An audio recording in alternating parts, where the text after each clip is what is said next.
Hey, we are going outside, friends. Oh boy. I can't grab this. Here we go. Now we're off to a good start, aren't we? Hello! Hi, hello. My name is Amy Prokopis, and I am an author of young adult novels like the young adult science fiction romance novel The Arena and the young adult fantasy romance series Guardians of the Sixth Gate. Book 2 in that series is called Shade of the Shadowlands, and it releases May 30th. Oh, I really look terrible right now. If you can't tell from some of the slight negativity, I have not been feeling super great the last really like 2 weeks. And there's a lot of reasons for that. A lot of it has to do with just how intense and busy and time consuming my work life has been. And also, some of you may know, some of you may not. Kindle Unlimited and really Amazon on the book front as a whole has been kind of a mess, and a lot of authors have noticed a huge dip in sales from Kindle Unlimited, and I also have noticed that, and I am just struggling to keep up. So I would like to share some of the things that I did. If you haven't looked at the name of this video, it's all about imposter syndrome, so I would like to talk to you guys about what has gotten me here and how I'm feeling better, and some of the things that I have learned in the last 2 weeks along the way. But first, we're gonna go off to a better filming location because the sun is crazy right now. Holy crap, check out all the cotton, guys. The ground is just like white.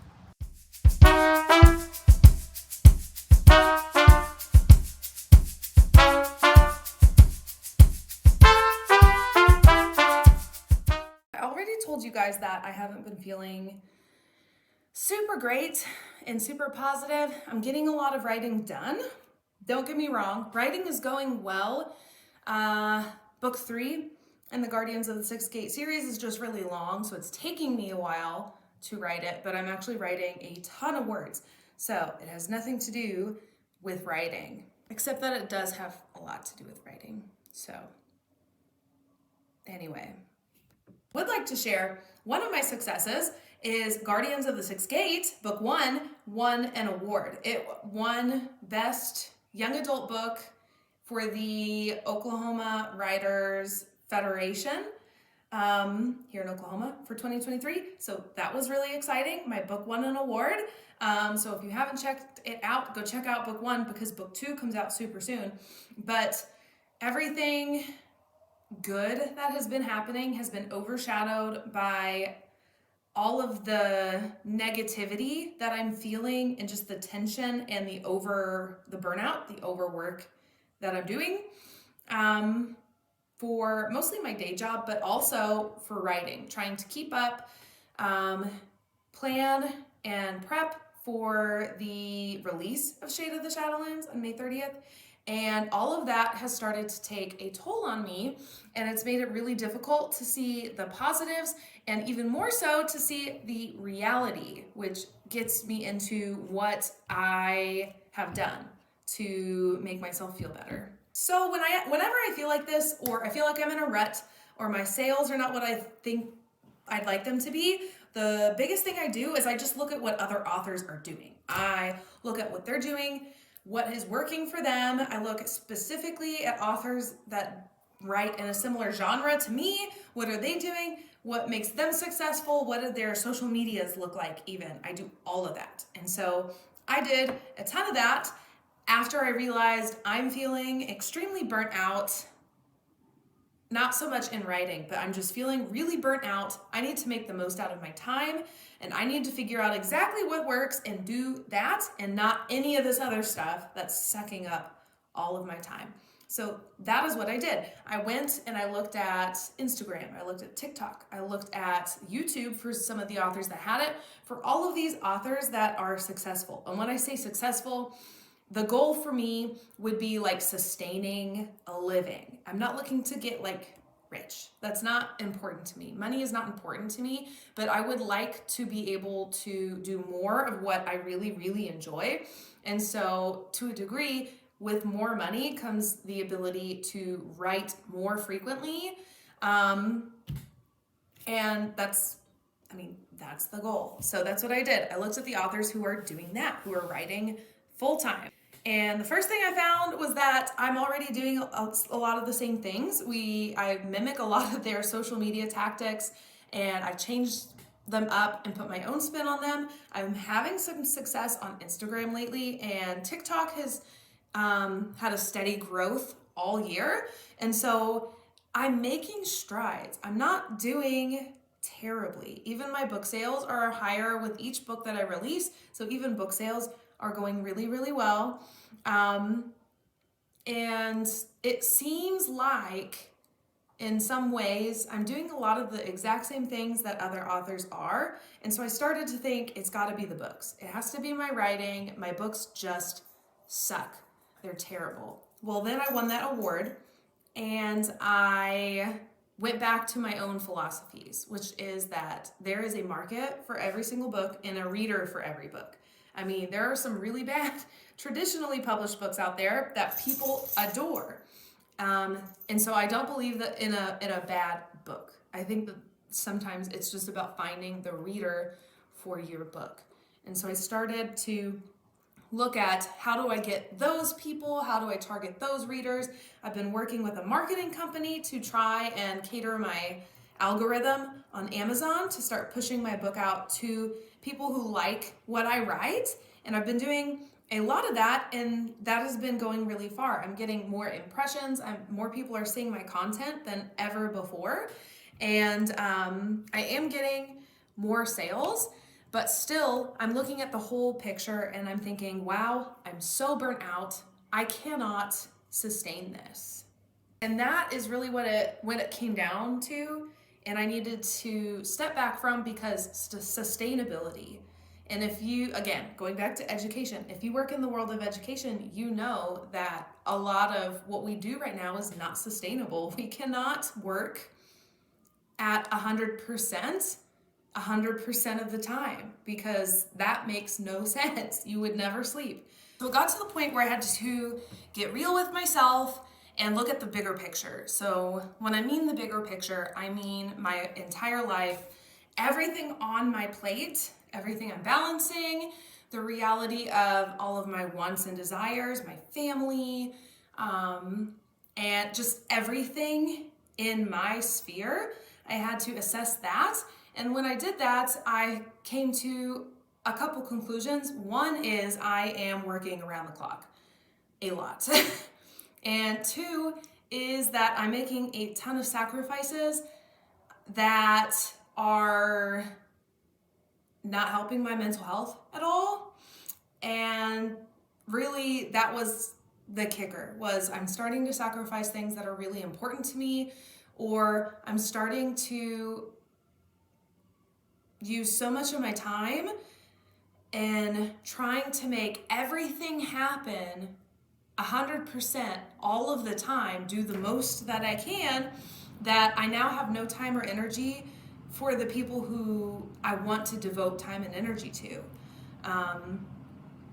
So I took that view of my own world, and with that same big picture sphere, I started to see things about other authors, or the reality of a lot of authors that work full time, that actually helped me deal a ton with my imposter syndrome.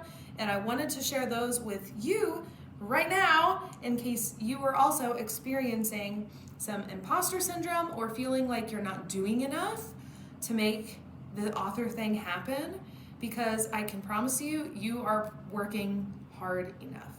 So let's talk about those things now. Number one is family structures. There are a lot of authors that are working full time who are married, which can have a gigantic benefit on its own because you're in a 2-income household, but also they are not the breadwinners in their household. I think that a lot of the authors not a lot, but I think that some of the authors we see online, that we see a lot of success from. We're seeing all of that success because it's the only thing that they do, and it's the only thing that they do because they don't have to rely so much on that one income from writing, because there's another person in their household providing insurance, providing other benefits for healthcare, babysitting. A lot of people do not have that, and I think that there are authors out there whose spouses make quite a bit of money that they can sustain the household, just their income, and anything that comes in from the author side is great, but it is not what you would necessarily think of being a full-time income, the way that maybe we assume that it is from some of their platforms. Number 2 is that they hit the jackpot and went viral online, and that is not the norm for most people, and they just had luck on their side. I do think that some of the big authors we see, mostly on TikTok, but just on the internet in general, that are now sustaining themselves, it doesn't have so much to do with their individual books or all of the hard work and energy they put into it. And I'm not saying that they didn't put hard work and energy into it. I firmly believe that every author is putting their heart and soul into their work and doing the most for their craft. I believe that 100%, but sometimes time and place matters a ton, and they just happen to get seen at the right time. They hit a really big trend and it takes off, and suddenly people are finding their book. Some people just get really lucky and are able to pick up a lot of traction, and it is not the norm. So just because my book or your book is not doing the same, even though you're doing the same TikToks or trying to follow all the trends, just because it's not taking off for you, it does not mean that you're not doing it correctly, or that you need to do more, or you need to do it differently. Sometimes it's just a matter of the timing. 3 is something that I think we all know and we've all seen and we're all aware of, and we just don't remind ourselves enough, and that is that everything you see online is not real. So everybody posts what they want to be seen. Nobody is posting, I mean, I post like candid photos occasionally and silly things on my stories all the time, but still, if there's something that I really don't want somebody to see, I'm not posting it. And that goes for most of us. I mean, most people are not going to share their financial numbers on their Instagram stories. That's not a really normal thing to be doing unless you got some really good numbers. In that case, yeah, you might want to show them off because you're showing how and why you're successful.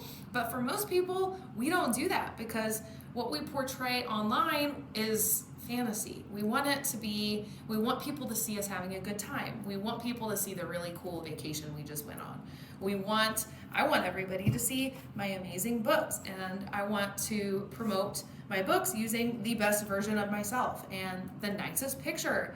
And so I get dressed up to do that rather than just taking a picture in a t-shirt sometimes, because I want it to be seen more professionally.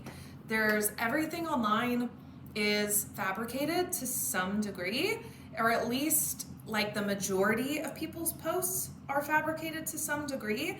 And I think a lot of us, especially when we're going through a rough period or we're starting to question whether or not we're good enough or we're doing the right things, especially in the world of books, I think we forget this. I think we forget that everything we see online is just one version of the truth, and it's usually pretty far from the truth. I have a video coming up closer to that topic in the future, so I'm not going to share too much of that in this one, but that's really the reality, is that what you see online is, especially in the world of books and with indie authors, because I'm also guilty of this, we're trying to promote our material. We want people to read our books. And so while we're all trying to share genuine things, and I try to share really genuine things, sometimes some of that has to be interspersed with some kind of hook.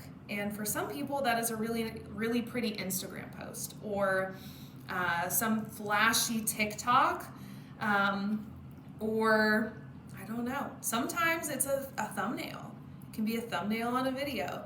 It's a lot of things. And so sometimes I forget and I'm sure that you guys do too, that just because I'm watching YouTube videos of some author who's working full time and shows their process and this is how my day goes, it's not all there. That's not the whole day. There's always a little bit more there that I don't know about. And it could be that that author works full time, but they're still on their parents' insurance. Or, like I said before, they have a spouse and the spouse pays most of the bills. It could be a lot of things. And so the entire point of this video is don't be so hard on yourself.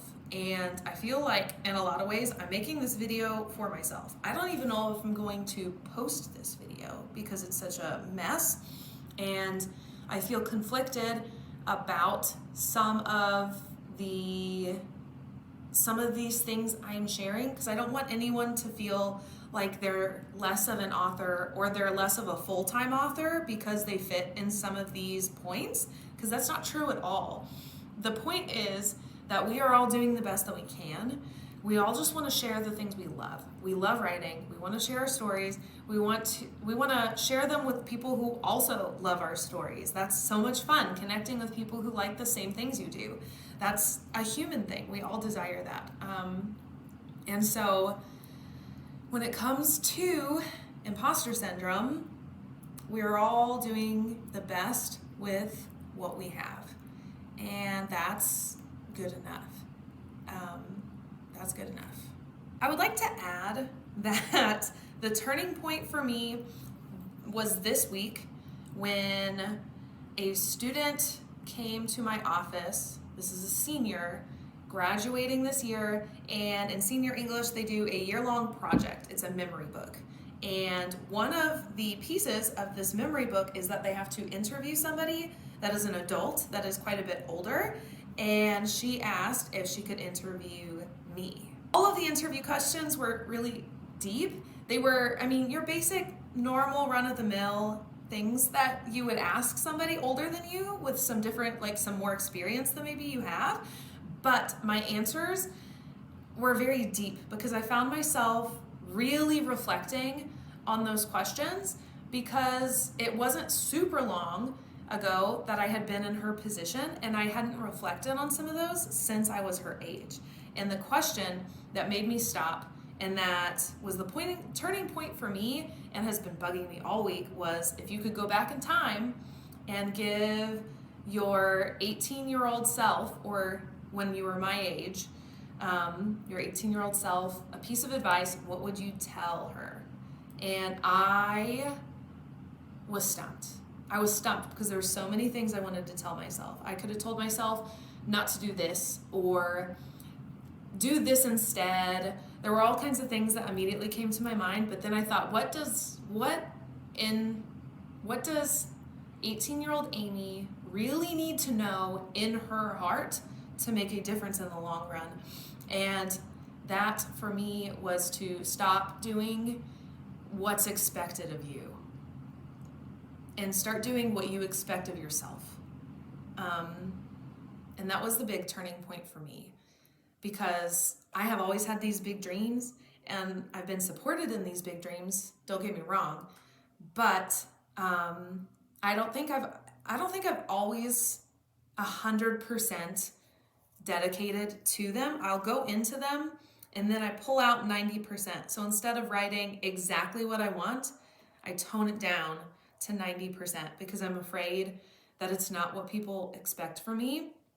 And so sometimes I haven't been authentically what I aspire to be because of expectations and fear of what people may think of me. And that really definitely goes into imposter syndrome and everything I've been feeling the last 2 weeks, because what we see on the outside, whether that's your favorite author, even, your favorite actor even, it's not 100% of the story. And by no means is it everything that person is.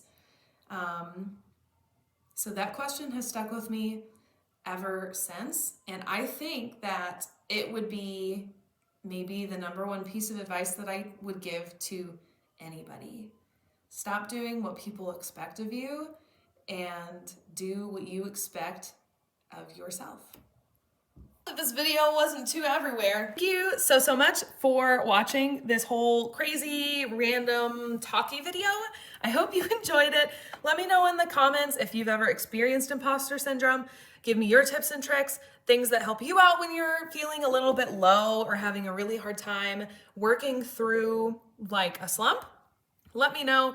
I'd love to know it, and I'm sure some other people would like to know in the comments as well. For now, contact me, connect with me.